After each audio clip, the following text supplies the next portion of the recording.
આજે આપણે ગ્રેડ 10 માં પાઠ 6 વાયરલ ઇન્ફેક્શન ભણીશું। તો તેના લેખક છે ગુણવંત શાહ અને સાહિત્ય પ્રકાર છે નિબંધ। હવે અવારનવાર આપણા કાનમાં શબ્દ તો પડ્યો જ હશે કે વાયરલ ઇન્ફેક્શન। તો વાયરલ એટલે શું કે રોગ પેદા કરનાર અતિ સૂક્ષ્મ જે જીવાણુ હોય તેને કહેવાય છે વાયરલ, અને ઇન્ફેક્શન એટલે કે ચેપ। તો વાયરલ ઇન્ફેક્શન પાઠ જે છે એમાં ગુણવંત શાહ, પહેલા તો આપણે લેખક વિશે જાણીશું કે ગુણવંત શાહ તો તેમનો જન્મ 12 માર્ચ 1937 ના રોજ થયો હતો। ત્યારબાદ તેમનું વતન સુરત જિલ્લાનું રાંદેર છે, અને ત્યારબાદ જે ગુણવંત શાહે સાહિત્ય સર્જન કર્યું છે મોટા ભાગનું, ત્યારબાદ તેઓ અધ્યાપક તરીકે MS યુનિવર્સિટી જે બરોડામાં છે, સયાજીરાવ ગાયકવાડની એ યુનિવર્સિટી, અમેરિકાની યુનિવર્સિટી, દક્ષિણ ગુજરાતની યુનિવર્સિટી, ત્યાં અધ્યાપક તરીકે કાર્ય કર્યું છે। ત્યારબાદ જો આપણે ગુણવંત શાહનું સાહિત્ય સર્જન જોઈએ તો કાર્ડિયોગ્રામ, રણ તો લીલાછમ, પગડાને તરસ ટહુકાની, વિચારોના વૃંદાવનમાં તેમના નિબંધ સંગ્રહો છે। ત્યારબાદ બિલ્લો ટિલ્લો ટચ, જાતમણીની જાત્રા તે તેમની આત્મકથા છે। ગાંધીના ચશ્મા, રામાયણ, માનવતાનું મહાકાવ્ય અને મહાભારત તેમના ચિંતન ગ્રંથો છે। ત્યારબાદ તેમણે રણજીતરામ સુવર્ણચંદ્રક અને દર્શક એવોર્ડ અને ગુજરાતી સાહિત્ય અકાદમી દ્વારા સાહિત્ય રત્ન એવોર્ડ પણ મળ્યો હતો। તો હવે આ નિબંધમાં શેના વિશેની વાત ગુણવંત શાહે આપણને કરી છે? તો આપણે માણસ પોતાનું શરીર બહુ જ કિંમતી છે, પણ તેની પ્રત્યે બેદરકારી આપણે રાખીએ છીએ, તેના પ્રત્યે આપણે કાળજી રાખતા નથી। સામાન્ય બહુ વસ્તુ કીધી, સરસ વસ્તુ કીધી છે કે આપણું શરીર આટલું મૂલ્યવાન છે છતાં આપણને તેની કિંમત નથી હોતી। એમાં ભણેલા માણસો પણ આવી જાય અને અભણ પણ આવી જાય, કે ભણેલા માણસો પણ કોની જેમ વર્તે છે? અભણની જેમ। જો ક્યાંક આપણે જતા હોય અને આપણું સાધન બંધ પડી જાય, બાઇક હોય કે કાર હોય કે કંઈ પણ, તો આપણને શરમ આવે છે, આપણે શરમ અનુભવીએ છીએ કે રસ્તા વચ્ચે આપણી ગાડી બગડી। તો માણસ જ્યારે પોતાનું શરીર બગડે એટલે કે બીમાર થાય ત્યારે એ વાત એ બીજા આગળ કેવી રીતે કરે છે? ગૌરવ લેવા જેવી જાણે બાબત હોય ને એવી રીતે કે ભાઈ મને તો ડેન્ગ્યુ થયો હતો, મેલેરિયા, ટાઇફોઇડ, ગૌરવપૂર્વક ન ખબર હોય તો પણ આપણે એને જાણ કરીએ છીએ। પેલી નિર્જીવ વસ્તુઓ જે હોય છે એમાં આપણને શરમ લાગે છે, જ્યારે આ તો આપણું પોતાનું શરીર છે જે આપણો સાથ આપશે, પણ એની પ્રત્યે આપણે ઘોર બેદરકારી અપનાવીએ છીએ। તેના વિશેની વાત કટાક્ષપૂર્ણ અહીંયા કરવામાં આવી છે। તો આપણે આગળ પાઠ જોઈશું। એક જમાનામાં ચીનના લોકો ગામમાં કોઈ માંદું પડે તો દાક્તરને સજા કરતા। એક વાક્યમાં પૂછાય છે કે ચીનના લોકો ગામમાં માંદું પડે તો શું કરતા હતા? પહેલા MCQ માં પૂછાતું હતું, હવે MCQ નીકળી ગયા છે એટલે એક વાક્યમાં પૂછાશે તો શું આવે આન્સર? દાક્તરને સજા કરતા। સેમ્યુઅલ બટલરે એક અંગ્રેજ લેખક છે, એક એવા આદર્શ સમાજની કલ્પના કરેલી જેમાં માંદા પડનાર માણસને કેદની સજા થાય।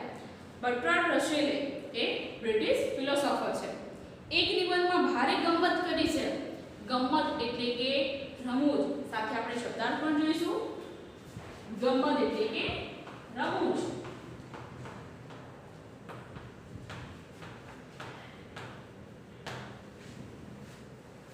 કાર ખોટકાઈ પડે, ખોટકાવવું એટલે કે બંધ પડવું તે, ખોટકાઈ પડવું એટલે બંધ થવું।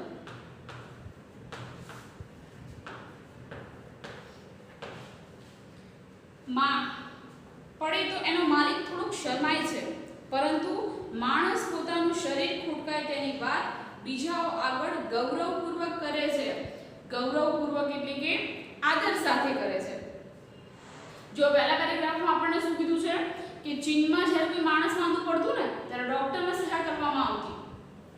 ત્યારબાદ અંગ્રેજ લેખક અને બ્રિટિશ ફિલોસોફર વિશેની વાત કરી છે કે એમણે એક નિબંધમાં ભારે ગમ્મત કરી છે, કે રમૂજ કરી છે, કે કહે છે કે કાર જ્યારે ખોટકાઈ પડે એટલે કે કાર બંધ થઈ જાય, મેં હમણાં જ આગળ કીધું તેવી રીતે, તો માણસ માલિક એટલે કે ધણી, એનો જે માણસ હોય છે એ શરમાઈ જાય છે, પણ જ્યારે પોતે બીમાર પડે ત્યારે બીજા આગળ વાત કેવી રીતે ગૌરવ લઈને વાત કરે કે હું બીમાર પડ્યો હતો. માણસ પોતાના શરીર સાથે નિર્દયતાપૂર્વક વર્તે છે. નિર્દયતા એટલે કે ક્રૂરતાપૂર્વક વર્તવું. નિર્દયતા એટલે કે ક્રૂરતા.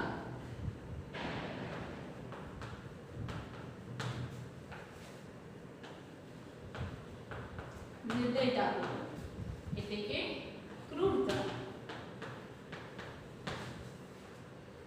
ભણેલા લોકો પણ ખાવા પીવામાં અભણની માફક વર્તે છે. ડોક્ટરો પણ પોતાના આરોગ્ય અંગે ક્યારેક દર્દી જેવા બેદરકાર જોવા મળે છે. વર્ષો સુધી શરીર અપમાનિત થતું રહે છે. ખાટલામાં પડેલું નાની ઉંમરનું શરીર એ તો અપમાનો અસહ્ય બન્યા ત્યારે શરીર દ્વારા શરૂ થયેલો સવિનય કાનૂન ભંગ છે. સવિનય કાનૂન ભંગ એટલે કે નિશસ્ત્ર જે પ્રતિકાર કર્યો હતો તે. હૃદય રોગનો હુમલો કોઈ મફતમાં નથી મળતો. એ માટે વર્ષો સુધી મથવું પડે છે. મથવું એટલે કે પ્રયત્ન કરવો. શરીરને પોટલું સમજીને કલાકો સુધી ઓફિસની ખુરશીમાં બેસાડી રાખવું પડે છે અને ગમે તે સમયે ગમે તેવું અને ગમે તેટલું ખાવું પડે છે. હૃદય રોગના હુમલા વખતે માણસને પરસેવો વછૂટી જાય છે. વછૂટવું એટલે કે છૂટવું. જીવનમાં કદી પણ પરસેવો નથી પડ્યો તેથી શરીરે પોતાના માલિકને કરેલો ક્રૂર કટાક્ષ ગણાય. કટાક્ષ એટલે કે વ્યંગ, ક્રૂર એટલે કે ઘાતકી. રોગ થાય તે માટે સુખી લોકો જે સ્થૂળ સાધના કરે તેને બેઠાડુપણું કહેવામાં આવે છે. આપણા દેશમાં આવા સાધકોની સંખ્યા ઓછી નથી. જો શું કહે છે માણસ પોતે, મેં સ્ટાર્ટિંગમાં જેમ તમને કીધું ને કે માણસ પોતે જ બીમાર પડવાના જે અમુક કારણો હોય છે જાતે જ આમંત્રણ બીમારીને કરે ને એવા કામ આપણે માણસ કરીએ છીએ. હવે મેં આમ કીધું કે અભણ અને ભણેલા બંને જ વ્યક્તિઓ સમાન, ભણેલા ગણેલા ભલે હોય પણ એ બેદરકાર આ વસ્તુમાં તો આપણને જોવા મળે છે. શું કહે છે કે હૃદય રોગનો હુમલો, કોઈ પણ આપણને બીમારી થાય તો એ વગર કારણે નથી થતી.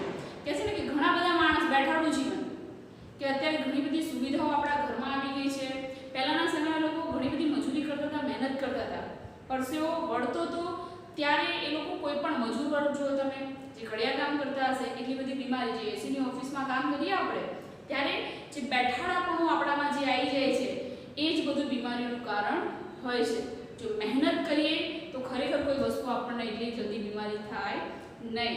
તો શું કહે છે કે બીમાર થવા માટે કલાકો સુધી ખુરશીમાં બેસી રહેવું એવા સાધકો આપણા અહીંયા છે. બીજું શું કહે છે કે ખરેખર એ શરીર સાથે કરેલો ક્રૂર કટાક્ષ, આપણે માલિક કહેવાય શરીરના, તો એ ખરેખર ક્રૂર કટાક્ષ છે. એના માટે બેસી રહેવાવાળું જે જીવન છે એના કરતાં થોડું ઘણું આપણે કાર્યરત રહીએ એવા કામ કરવા જોઈએ. બાકી આપણું શરીર કેવું થઈ જાય? આળસુ. હોસ્પિટલની શોભા વધારવા શું થઈ શકે? ઘણા ખરા ખાટલા પડી રહે તે તો હોસ્પિટલની શોભા ગણાય. માણસ ન છૂટકે ડોક્ટર પાસે જઈને એમાં કશું ખોટું નથી. ખરેખર તો સંપૂર્ણપણે નિરોગી, વિરોધી શબ્દમાં પૂછાય રોગી એટલે કે નિરોગી હોય તેવા માણસોએ નિયમિતપણે ડોક્ટર પાસે જઈને રોગી કાર્ડિયોગ્રામ મીન્સ હૃદયના જે ધબકારા બતાવે તે યંત્ર અને બીજી બાબતોની ચકાસણી કરાવી લેવી જોઈએ. પોતાનું આરોગ્ય જળવાઈ રહે તે માટેના સૂચનો ડોક્ટર પાસે કોઈ ફરિયાદ ન હોય ત્યારે માંગવા જોઈએ. દાંતના ડોક્ટર પાસે જઈ કોઈ પણ પ્રકારનો દુખાવો ન હોય ત્યારે સમયાંતરે એક પછીનો બીજો જે સમય આવે એ જઈ આવવું જોઈએ.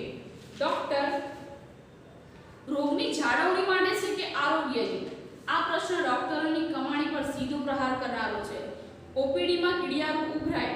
કીડિયારો એટલે કે બહુ બધી કીડીઓ એક સાથે જે ભેગી થઈ ગઈ હોય એ, પણ ઓપીડીમાં કીડિયારો એટલે કે ઘણા બધા વૃદ્ધો દર્દીઓ જ્યાં ભેગા થયા હોય તે, એ સભ્ય ગણાતા સમાજની શરમ છે.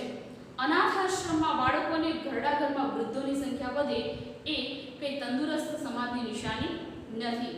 સંકટ સમયે સાંકળ વારંવાર વપરાય તે યોગ્ય નથી. જો આ પેરેગ્રાફમાં આપણને શું કહે છે કે હોસ્પિટલની ખરી શોભા શેમાં છે? તો શું દર્દીઓ વધારે પડતા આવે એમાં એમની શોભા રહેલી છે? તો કે નહીં, મોટા ભાગના ખાટલા ખાલી પડી રહે તે ખરેખર હોસ્પિટલની શોભા છે. બીજું એવું કીધું કે જ્યારે આપણને ખરેખર બીમારી થાય ને એ સિવાય આપણે દવાખાને ભાગ્યે જ કોઈક લોકો ચેકઅપ કેવું કરાવતા હશે, પણ ખરેખર શું કરવું જોઈએ? આપણે સંપૂર્ણ નિરોગી હોઈએ છતાં સમયાંતરે આપણા શરીરનું ચેકઅપ કરાવવું ખરેખર જરૂરી હોય છે. લોહી આપણે એની તપાસ કરાવવી જોઈએ, કાર્ડિયોગ્રામ, અલગ અલગ તપાસ આપણા શરીરને લગતી હોય એનું ચેકઅપ કરાવવું જોઈએ. અને એ બીજું કહે છે કે ડોક્ટરની કમાણી પર સીધો પ્રહાર કરે છે, જેમ કે ઓપીડીમાં આટલું કીડિયા ઉભરાય, એટલા બધા વૃદ્ધોની સંખ્યા વધે છે, તો ખરેખર એ શરમજનક બાબત કહેવાય. અને એના વિશેની આપણને જે આપણા આરોગ્યને લગતી બાબત છે આપણને જાણવા અહીંયા મળી છે. ડોક્ટરને તાવની ફરિયાદ કરનારા દર્દીઓને કારણે આજકાલ બે શબ્દો અચૂક પડે છે. Viral infection. વાયરલ ઇન્ફેક્શન એટલે મોકલનારના સરનામા વગરનું બીપી પાર્સલ. ડોક્ટરને કંઈ જ ન સમજાય ત્યારે એ બે શબ્દોની એની મદદે આવે છે.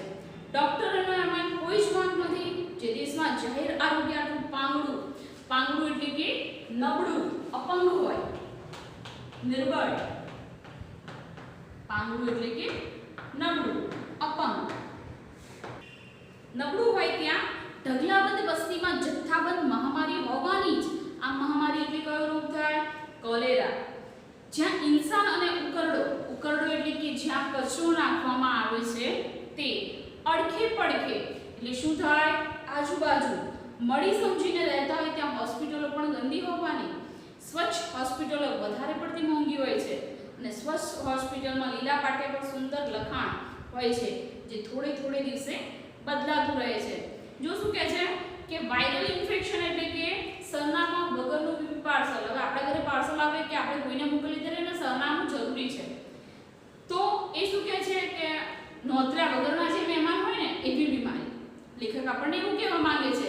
તો એ બીમારી કે જ્યારે કોઈ રોગ નક્કી પકડાય નહીં ત્યારે શબ્દો ડૉક્ટરના કયા હોય છે? ડૉક્ટર આપણને શું કહે છે કે વાયરલ ઇન્ફેક્શન થયું છે.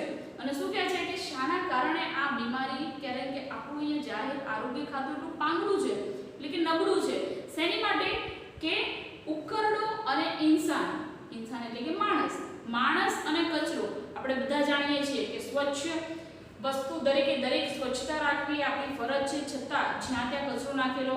આપણે પોતે જ હોસ્પિટલમાં જઈએ કે ક્યાંય જઈએ આપણે સ્વચ્છતા ડસ્ટબિનનો ઉપયોગ કરવો જોઈએ. ઘણી બધી બાબતો જાણકાર હોવા છતાં આપણે યુઝ કરતા નથી. એના કારણે જ ગંદકી થાય છે અને એના કારણે જ આપણે બીમાર પડીએ છીએ.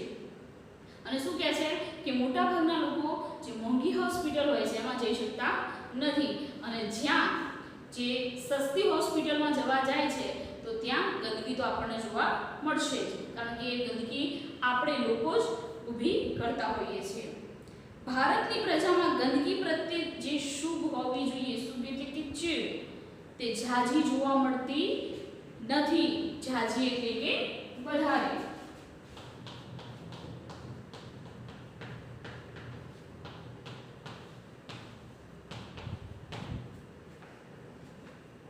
ગંદકી આપણને બહુ ખલેલ નથી પહોંચાડતી. ગંદકીનો આવો સ્વીકાર દુનિયામાં ક્યાંય જોવા નહીં મળે. ગંદકીથી ભારે ખલેલ પામનારા ભારતના સૌપ્રથમ સાધુ સ્વામી વિવેકાનંદ હતા. એક વાક્યમાં પૂછાય છે કે ગંદકીથી ભારે ખલેલ પામનાર સાધુ કયા હતા? તો સ્વામી વિવેકાનંદ.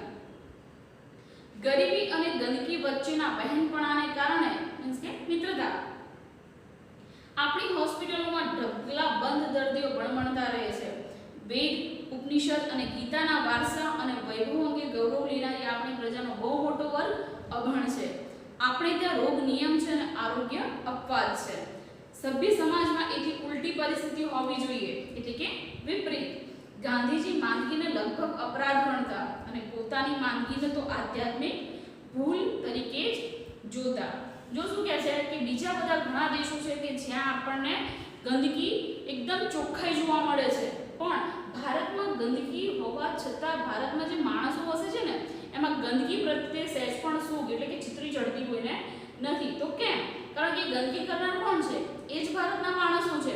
એમને ચોખ્ખાઈ રાખવી જ નથી ગમતી. તો એના વિશેની વાત કરી. અને બીજું આપણને એમ કીધું કે સૌ પ્રથમ જો ગંદકીથી ખલેલ પામનાર કોઈ હોય ને તે કોણ હતું? સ્વામી વિવેકાનંદ. અને ત્યારબાદ આપણે ગાંધીજી વિશેની વાત કરી કે ગાંધીજી તો બીમાર પડે કે કંઈ હોય ને તો પોતાની જાતની આધ્યાત્મિક ભૂલ ગણતા હતા, પણ મોટાભાગના માણસો આપણને ભારતમાં એવા જોવા મળતા નથી.